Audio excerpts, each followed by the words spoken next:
Okay, so anyone that's seen me talk about this before, I always want to start off with identifying two kinds of viruses. So there are two kinds of bacteria. What are the two kinds of bacteria? Gram-positive and gram-negative. Now there are also two kinds of viruses. Not enveloped. Yes, that's another thing. Do you know what you call the other one? So we have phage viruses, animal viruses.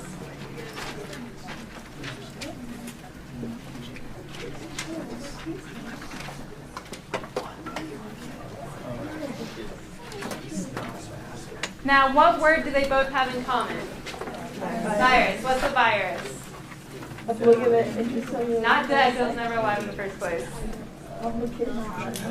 Non-living, what's the fancy long word to describe Obligate, them? intracellular parasite. Yeah, obligate intracellular parasite. I got so focused on that one. What does that mean? Obligate. What does that sound like? Well, not even that yet. Obligated.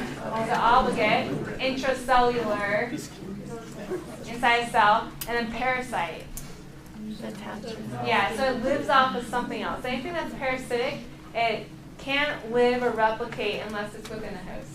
So obligate intracellular parasite, it's a virus that it's obligated to go inside a cell and live off of it. Okay? So since phage viruses and animal viruses both have the word virus in them, they are both, obligate intracellular parasites. Okay? So that's the one thing that they have in common that's huge. But with that same subject, they have something that's completely different. What do they have that's different? Okay, yeah, that's a difference, but it's not the big difference. Now you're thinking of archaea. Their host. Their host is different. So we know they both need a host, but they have a different host. What is their host for either? Phage is bacteria. So animal viruses need, what's the fancy word for an animal cell? Eukaryotic cells. So eukaryotic host.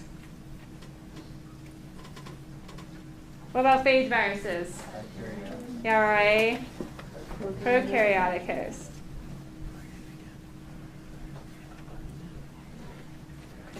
Who's heard of phage therapy? Yeah? Okay, so who knows the big disease that's being used with right now? MRSA. We talked about MRSA a lot today. So MRSA, you get these lesions in your arm, and what they're starting to do is get a piece of gauze and just covering it in phage viruses and putting it right on the open wound. And people hear viruses on an open wound and freak out, but why should they not freak out? Yeah, they only infect prokaryotic cells. So will they hurt the cells in my arm? No, they'll only specifically hurt bacteria. And not just any bacteria in your arm. They're very specific to one kind of bacteria. So they'll only infect, if it's a phage that attacks MRSA, it'll only attack MRSA. Okay? So all the diseases that you learn about in this class that are viruses, which are they going to fall under? Animal viruses, because we're going to talk about viruses in this class that infect you. We're not talking about the viruses that infect the bacteria within you. We're talking about these. So I don't think he'll ever ask this, but all the diseases in this class are animal viruses, and then he just wants to expose you to there are viruses that infect bacteria, and there are viruses that infect viruses, but we're not going to talk about those.